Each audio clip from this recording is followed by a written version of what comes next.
Assalamualaikum warahmatullahi wabarakatuh. Halo teman-teman, kembali lagi bersama saya Tasya Nila Panjaitan, Horas. Nah, hari ini kita akan belajar tentang IP address dan subnetting teman-teman, yang masih meliputi tentang MikroTik Certified Network Associate. Oke, langsung saja kita akan masuk ke apa saja materi yang akan kita bahas pada materi ini. Yang pertama, kita akan membahas pengenalan IP address dan subnetting. Dan yang kedua, kita akan membahas IP public dan IP privat. Yang ketiga, itu kita akan membahas classful and classless addressing. Dan yang keempat, yaitu kasus subnetting. Di dalam kasus subnetting ini, itu memiliki banyak kasus ya teman-teman. Jadi kita akan mengorek lagi pada materi yang keempat ini.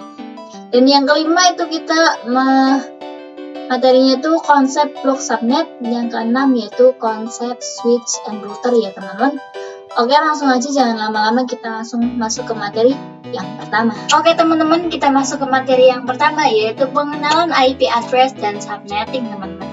Nah, IP address yang tersedia saat ini itu terbagi menjadi dua, yaitu IPv4 dan IPv6.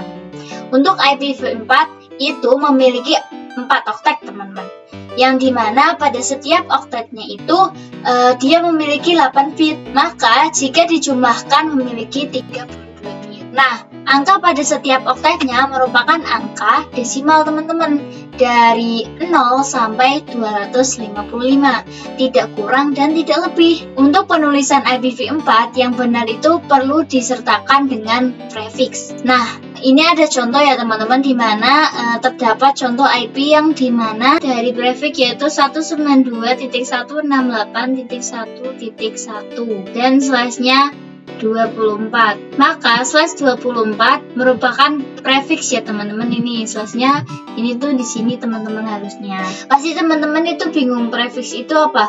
Nah, jadi prefix itu menunjukkan IP yang biasa digunakan dalam pengkonfigurasian MikroTik menggunakan subnet max ya teman-teman. Untuk mengetahui prefix yang sesuai itu diperlukan dengan subnetting. Jadi, subnetting adalah upaya atau proses untuk memecahkan sebuah network dengan jumlah host yang cukup banyak teman-teman, yang menjadikan beberapa network dengan jumlah host yang lebih sedikit. Teknik subnetting ini membuat skala jaringan lebih luas dan tidak dibatasi oleh kelas-kelas IP atau IP classes, yaitu IP kelas A, B, dan C yang sudah diatur teman-teman. Nah, misalnya ya di sini terdapat jaringan komputer yang terdiri dari 6 komputer ya teman-teman yang saling terhubung. Maka berapakah prefix yang cocok untuk 6 komputer tersebut teman-teman? Nah, yang cocok untuk 6 komputer ini agar dapat saling berkomunikasi. Jawaban yang paling tepat itu kita harus menggunakan prefix /29. Kenapa kok harus /29? Karena jumlah IP yang digunakan itu ada 8 teman-teman lain. Sedangkan pada si komputer ini kan terdiri dari 6 komputer. Nah, jadi yang lebih biar tidak boros itu jadi pakai yang /29 teman-teman. Oke teman-teman, di sini sebelumnya kita akan membahas dulu yang IPv4, yang dimana IPv4 itu dibagi menjadi 2 kategori, yaitu IP public dan IP privat. Yang dimana IP public itu merupakan IP yang digunakan di internet dan bisa diakses dari mana saja. Jadi misal kalian itu mengakses facebook.com, youtube.com, dan lain-lain sebagainya, maka secara tidak sadar kalian sedang mengakses IP public teman-teman, yang masing-masing dimiliki oleh kalian sendiri, asalkan device kalian itu terkoneksi ke internet. Jadi kalian itu harus mempunyai internet untuk mengakses IP public itu. Seperti contohnya itu kita harus mengakses Facebook, YouTube, Instagram, dan lain-lain. Nah, yang kedua itu ada alamat IP privat. biasa digunakan di dalam jaringan lokal dan tidak dapat diakses langsung dari internetnya. Nah, ini itu adalah bagian penting dari konsep yang dikenal sebagai Network Address Translation atau NAT ya teman-teman. Nah, yang memungkinkan beberapa perangkat dalam jaringan lokalnya itu menggunakan satu alamat IP publik tunggal untuk berkomunikasi dengan internet. Nah, IP private itu terbagi menjadi 3 kelas teman-teman, dan setiap kelasnya itu sudah didefinisikan rank IP-nya. Nah, jika sebuah IP itu sudah melebihi dari ranknya masing-masing kelas, maka itu bukanlah IP private lagi, melainkan IP publik, dan IP private hanya bisa digunakan pada jaringan lokal saja. Jadi, kalau misal sebuah IP-nya itu udah melebihi batas ranks yang sudah didefinisikan pada kelasnya masing-masing, itu mereka sudah keluar dari yang namanya IP address private. Jadi mereka akan jadi IP public teman-teman, nggak jadi IP private lagi. Nah, ini di sini saya bacakan dulu ya rank masing-masing dari kelas. Kelas A ranknya itu 10.0.0.0 sampai 10.255.255. Dan B 172 sampai 16.0.0 sampai 172.31.255.255. Dan yang C itu 192.168.0.0 sampai 192.168.255. Nah, di sini pada gambar yang sebelah sini itu ada gambar lagiman. Di sini saya akan jelaskan terlebih dahulu. Nah, di sini itu saya memiliki topologi teman-teman. Misalkan di sini ada beberapa device yang terkumpul ya teman-teman di dalam ruangan. Dan device-device ini akan terhubung ke switch teman-teman, baik menggunakan wired atau wireless. Setelah terhubung ke switch, dia akan terhubung lagi ke router. Setelah itu dia baru akan terhubung ke ISP. Setelah ke ISP, dia baru akan terhubung ke internet. Biasanya juga ISP ini menyediakan layanan internet, dan nantinya device ini itu bisa internetan yang disediakan oleh ISP-nya. Jadi hanya berada di dalam jaringan lokal saja yang bisa saling berkomunikasi teman-teman. Jadi oke teman-teman, kita masuk ke materi yang ketiga, yaitu IP address classful and classless. Nah, teman-teman itu kan udah tahu ya bahwa IPv4 itu memiliki 2 jenis, yaitu privat sama public. Nah, untuk kedua jenis ini itu diklasifikasikan berdasarkan kelasnya teman-teman. Nah, yang gambar pertama ini dia memiliki beberapa kelas, yaitu A, B, C, D, E. Tapi yang DE-nya itu tidak bisa digunakan teman-teman. DE-nya itu hanya untuk pengujian saja. Jadi, tabel pertama ini merupakan tabel IP publik dan privat yang berdasarkan kelasnya, yang mana pada tiap kelasnya itu memiliki rank yang sudah ditentukan ya teman-teman. Nah, jika teman-teman ingin melihat secara spesifik lagi untuk IP privatnya itu, yang mana ini juga ditetapkan berdasarkan kelasnya. Nah, bisa dilihat pada gambar yang kedua ini merupakan tabel klasifikasi IP privat yang berdasarkan kelasnya. Nah, antara tabel 1 dan 2 itu sebenarnya itu sama aja teman-teman, tapi kalau pada IP privat itu lebih dispesifikasikan lagi. Gak ada bedanya kok teman-teman. Ini aku baca dulu ya. Pada IP publiknya itu merupakan classful addressing pengalamatan IP berdasarkan kelasnya ini, dan class/slash addressing atau private IP address range itu pengalamatan IP tidak berdasarkan kelasnya ya teman-teman. Nah, di sini juga ada penjelasan bahwa IP address itu merupakan alamat IP yang digunakan pada jaringan lokal LAN ya teman-teman, dan IP address public itu merupakan alamat yang dapat diakses secara global di internet. Contohnya itu public DNS Google, yaitu 8.8.8.8 dan 8.8.4.4. Nah, di sini saya bakal bacakan kelas dan IP ranks. Pada kelas A itu ranknya itu 1 sampai 126. Dan default subnet max-nya itu 255.0.0.0 dan CIDR-nya itu /8. Lalu pada kelas B itu rank-nya itu 128 sampai 191 teman-teman. Dan di mana subnet max-nya itu 255.255.0.0 dan CIDR-nya itu /16. Dan yang C itu merupakan ranknya itu 192 sampai 223. Dan di mana subnet max-nya itu 255.255.255.0 dan CIDR-nya itu /24. Nah, di sini kan nggak ada CIDR-nya itu ya. Itu sama aja teman-teman sama yang ini, kayak kelas A itu CIDR-nya /8, yang B /16, yang C /24, seperti itu. Oke, lanjut materi yang keempat ya teman-teman. Oke teman-teman, kita masuk ke materi yang keempat, yaitu kasus subnetting. Yang dimana kita jika ingin melakukan proses subnetting itu kita harus melakukan beberapa prosesnya seperti ini ya teman-teman. Yang pertama, kita harus mencari prefiksnya terlebih dahulu. Setelah itu kita akan mencari subnet max dan IP network, IP broadcast, dan range IP-nya. Langsung aja kita ke kasus subnetting yang pertama. Oke teman-teman, kita masuk ke kasus subnetting yang pertama, yaitu di sini saya memiliki 12 PC, yang dimana 12 PC ini saya menggunakan IP kelas B ya teman-teman, yaitu 172.10.x//8. Nah, pertama-tama teman-teman harus mencari dulu, kita menggunakan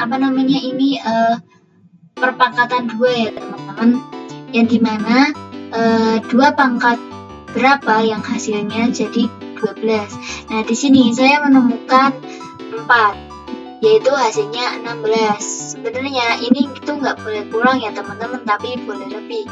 Nah, jika teman-teman sudah menemukan hasilnya ini, teman-teman bisa langsung saja cari prefiksnya, yaitu 32 dikurangi 4 sama dengan 28, ya, atau /28.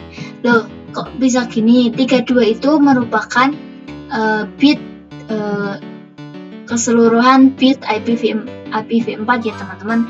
Akan bit IPv4 itu ada 32 teman-teman. Jadi 32 dikurangi hasil perpangkatan dari 2 ya teman-teman. 32 kurangi 4 sama dengan 28, ya, atau /28. Jadi prefiks yang cocok untuk 12 PC ini yaitu /28.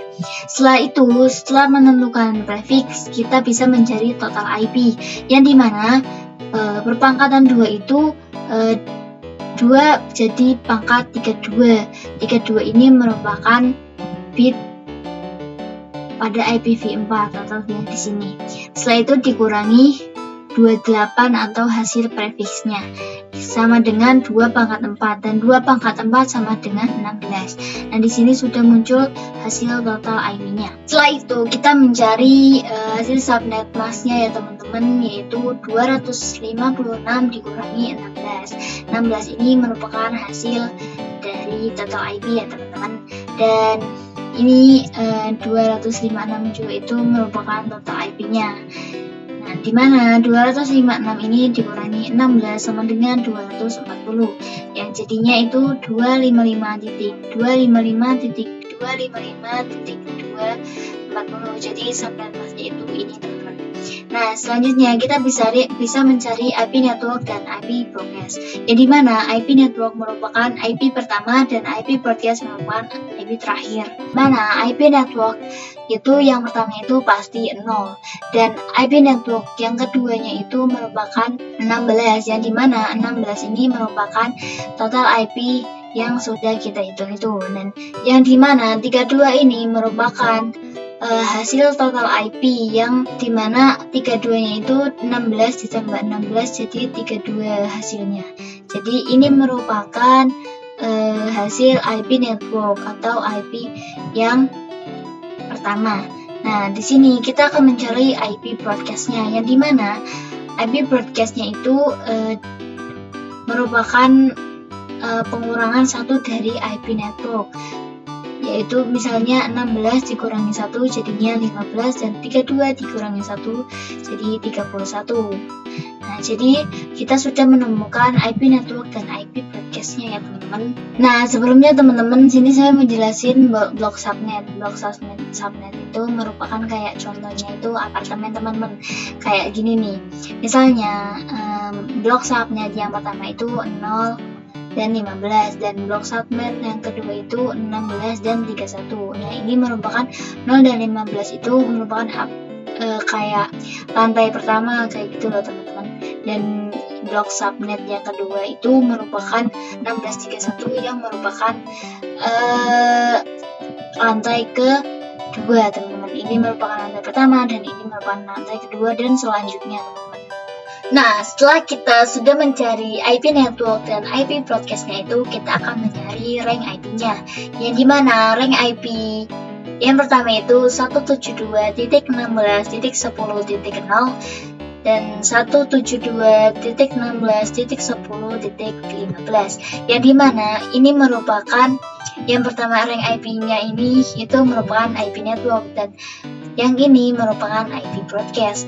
Namun pada rank IP yang pertama ini itu tidak bisa digunakan. Yang bisa digunakan itu yang bawahnya, yaitu 172.16.10.1 sampai 172.16.10.14. Terus kenapa kok yang bisa digunakannya itu rank yang 172.16.10.14, padahal total IP yang bisa digunakan yang tadi kita hitung itu ada 16. Ya karena itu ya teman-teman, itu pada IP network dan broadcast itu kita kurangi 1 teman-teman.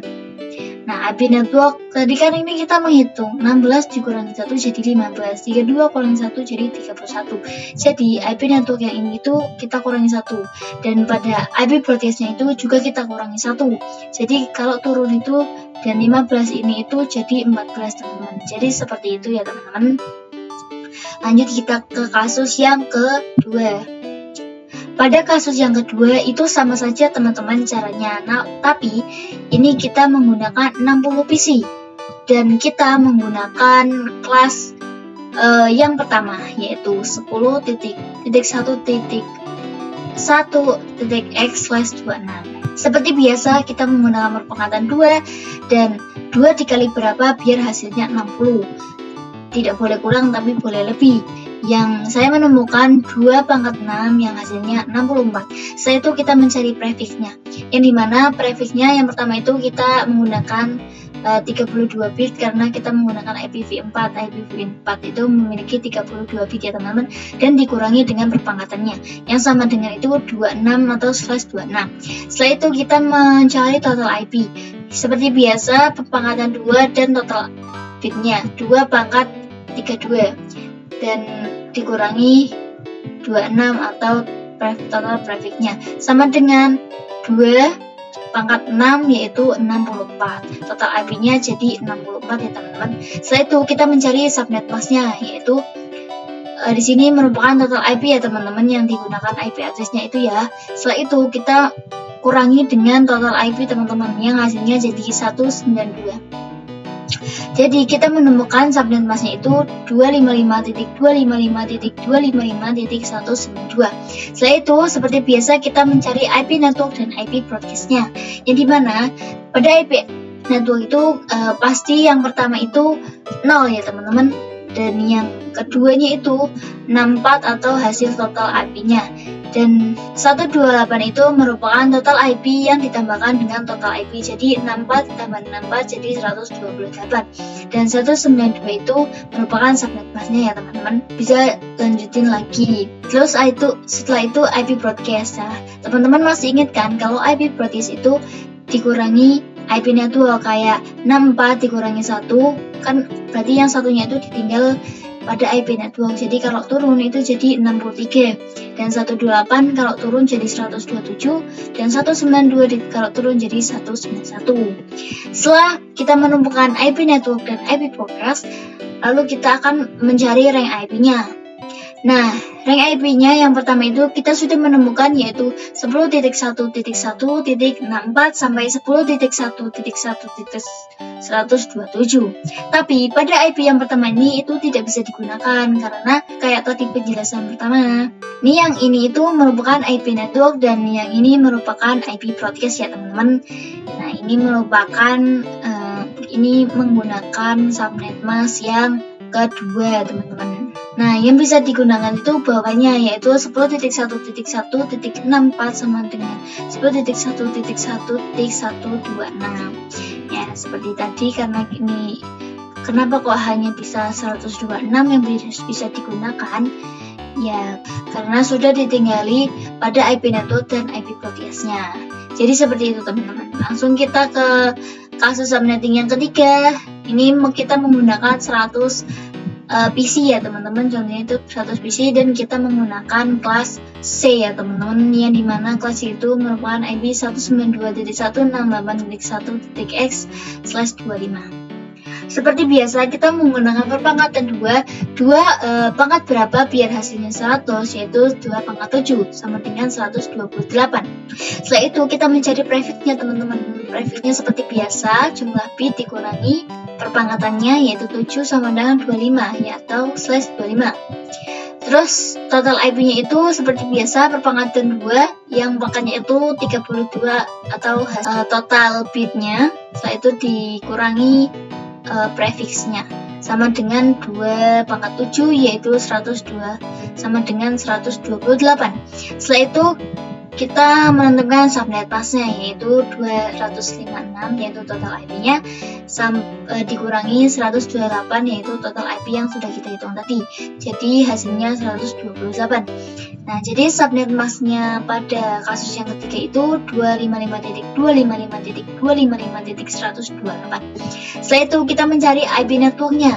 Seperti biasa, IP network itu merupakan IP yang pertama ya teman-teman, dan IP broadcast itu merupakan IP yang terakhir, yang dimana IP network pasti diawali dengan 0 dan 128 ini merupakan total IP yang sudah kita hitung tadi, dan 256 itu merupakan total IP ditambah dengan total IP, yaitu 128 ditambah 128 sama dengan 256. Nah, IP broadcast itu merupakan pengurangan dari IP network, seperti 128 dikurangi 1 jadi 127 dan 256 dikurangi 1 menjadi 255. Sudah menentukan IP network dan IP broadcast-nya. Setelah itu kita menentukan rank IP-nya ya teman-teman. Yang dimana yang di sebelah sini merupakan rank IP network dan di sini merupakan rank IP broadcast. Nah, pada rank IP yang pertama ini saya bacakan 192.168.1.0 sampai 192.168.1.127. Nah, tapi pada rank yang pertama ini tidak bisa digunakan. Yang bisa digunakan itu yang bawah, yaitu 192.168.1.1 sampai 192.168.1.1.126, yang dimana seperti tadi bahwa ini merupakan pengurangan dari IP network dan IP broadcast. Padahal kan total IP yang bisa digunakan itu 128, tapi kenapa kok hanya 126 yang digunakan? Ya karena tadi pada IP network dan broadcast itu kita meninggalkan satu IP itu dikurangi ya teman-teman, jadi 126 saja yang bisa digunakan. Jadi seperti itu. Lanjut ke materi yang kelima. Oke teman-teman, kita masuk ke materi yang kelima, yaitu konsep blok subnet. Dimana konsep blok subnet itu merupakan contohnya itu kayak suatu apartemen atau ruangan yang memiliki lantai teman-teman. Nah, di sini udah ada contohnya ya. Pada setiap lantainya itu memiliki subnet yang berbeda-beda. Jika setiap lantainya itu memiliki subnet yang berbeda-beda, itu tidak akan bisa saling berkomunikasi. Contohnya itu kayak gini. Pada lantai pertama itu blok subnetnya itu 32 dan 31, dan blok yang lantai kedua itu 64 dan 63, dan yang lantai ketiga itu 9 dan 9. Jadi antar lantai kayak lantai 1 ingin berkomunikasi dengan lantai 2 itu tidak bisa berkomunikasi, dan lantai 2 dengan lantai 3 ingin berkomunikasi tapi tidak akan bisa berkomunikasi, walaupun 3 ke 1 atau 2 ke 1, 2 ke 3 itu tidak akan bisa berkomunikasi. Kenapa? Karena memiliki blok subnet yang berbeda teman-teman. Tapi kalau memiliki blok subnet yang sama itu akan bisa berkomunikasi. Nah, tapi gimana kalau IP-nya itu berbeda? Jadi gini teman-teman. Nah, jadi misalnya nih, contohnya nih ya, ini kan memiliki 3 PC, dan satu PC ini menggunakan IP yang berbeda, yaitu 2, dan PC yang kedua ini juga memiliki IP yang berbeda juga, yaitu ini 16, ini 61. Tapi kalau subnet masknya sama, itu mereka akan bisa saling berkomunikasi dengan cara konfigurasi teman-teman. Jadi seperti itu, walaupun IP-nya berbeda, tapi jika subnet masknya sama, itu bisa saling berkomunikasi teman-teman. Jadi gitu. Tapi kalau misalnya setiap lantai itu memiliki subnet yang berbeda, blok subnet yang berbeda, itu tidak akan bisa berkomunikasi. Nah, di sini saya akan membahas tentang IPv4 delivery tipe ya teman-teman. Nah, nantinya kita akan mengenal tipe pendeliveriannya dari IPv4 atau lebih dibilang sebagai mekanisme pengiriman data teman-teman. Untuk versi 4, tipe pengirimnya itu terbagi menjadi 3 teman-teman. Ada unicast, multicast, dan broadcast. Nah, teman-teman kan itu unicast atau on-to-one communication atau IP class ABC.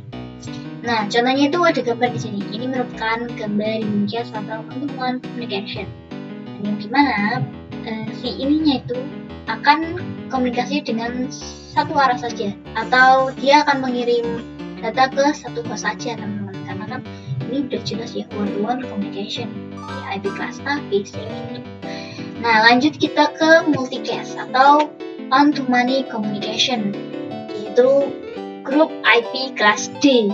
Jadi, multicast itu adalah pengiriman dari satu host ke beberapa tujuan yang sudah dikelompokkan atau yang sudah dibuat grup gitu.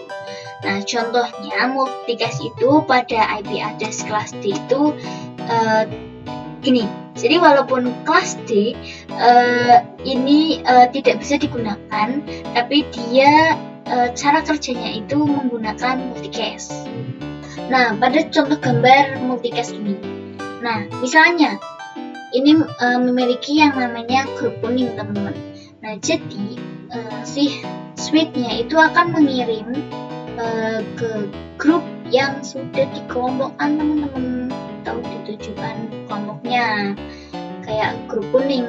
Kami itu ngirimnya ke grup kuning ya. Jadi si switch itu akan mengirim ke grup kuning saja, nggak mungkin ke grup yang biru ini, nggak akan, karena si switch ini diperintahkan mengirim ke grup kuning saja. Jadi si switch akan mengirim ke host yang memiliki grup yang berwarna kuning, jadi seperti itu.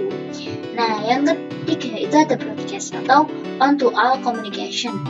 Cara kerja itu ARP ya teman-teman. Nah, jadi broadcast itu proses pengiriman data yang diterima oleh semua host pada jaringan. Nah, pada suatu jaringan bisa kita sebut sebagai satu broadcast. Jadi, satu host itu dikirim ke semua tujuan yang sudah dikelompokkan sesuai dengan broadcast domainnya teman-teman.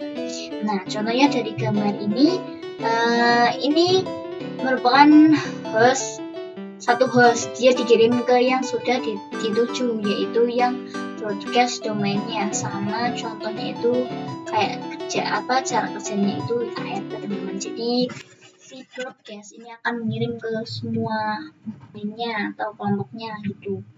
Kayak misalnya dia kayak gini nih, kayak pada lantai 1 misalnya, si switch ini akan mengirim ke semua lantai 1 yang ada di situ, semuanya di situ akan dikirim. Jadi seperti itulah IPv4 delivery tipe ya teman-teman. Lanjut ke materi yang terakhir. Oke, pada materi yang terakhir itu merupakan konsep switch and router. Nah, jadi switch itu digunakan untuk mengoneksikan perangkat yang satu network, teman-teman. Tahu kata kuncinya itu di sini itu adalah satu network ya, teman-teman. Ini tadi Switch mengirim ATM ini digunakan untuk mengoneksikan perangkat yang hanya satu network. Dan yang kedua, router. Dia digunakan untuk mengoneksikan perangkat yang berbeda network. Nah, kalau yang switch itu hanya satu network, tapi kalau yang router ini kata kuncinya itu yang berbeda network. Nah, di sini sudah ada gambar ya, teman-teman. Sebelumnya saya jelaskan dulu di sini bahwa komunikasi antar PC bisa dilakukan berada di dalam blok subnet yang sama. Misalnya di sini terdapat dua PC nih. Kedua PC ini dia terhubung dengan wired atau wireless. Terus mereka akan bisa saling berkomunikasi kalau mereka berada pada blok subnet yang sama. Saya ulangi, kalau mereka berada pada blok subnet yang sama. Ini sudah saya jelaskan dari yang tadi lantai-lantai itu. Udah saya jelaskan bahwa lantai pertama, lantai kedua, dan lantai ketiga itu akan saling berkomunikasi kalau blok subnetnya sama, walaupun IP-nya itu berbeda, teman-teman. Tapi kalau IP-nya sama, blok subnetnya berbeda, itu tidak akan saling berkomunikasi antar lantai. Jadi seperti itu ya, teman-teman. Terus gimana kalau nggak dua PC doang, tapi banyak? Nah, di sini contohnya untuk menghubungkan beberapa kelompok ini kita bisa menggunakan switch, karena pada komputer ini dia menggunakan blok subnet yang sama. Kayak misalkan nih ya, teman-teman. Nah, di sini itu kan sama aja sih sebenarnya. Pada setiap device-nya itu memiliki IP yang berbeda, yaitu 10.10.1, 10.2, 10.3, 45. Itu kan IP-nya berbeda. Jadi saya omongin kalau mereka ini ya menggunakan blok subnet yang sama, itu pasti mereka akan saling terhubung. Dan kabel-kabel ini menggunakan kabel UTP ya, teman-teman. Nah, switch ini dicolokkan dengan kabel UTP dan diseriin, tapi menggunakan kabel subnet yang sama. Yang gambar kedua itu juga sama. Jadi intinya kalau ingin saling terhubung itu kayak terhubung ke suatu komputer atau device, itu teman-teman harus memiliki subnet mas yang sama. Jadi segitu aja materi hari ini tentang IP address dan subnetting ya, teman-teman. Terima kasih untuk teman-teman yang sudah melihat video saya dari pertama hingga akhir, walaupun ada sesuatu yang belajar. Nah, teman-teman kalau masih belum paham bisa teman-teman komen di kolom komentar, dan jangan lupa juga untuk like, subscribe, dan share ke teman-teman lainnya juga untuk nggak ketinggalan dengan video-video selanjutnya. Jadi segitu aja video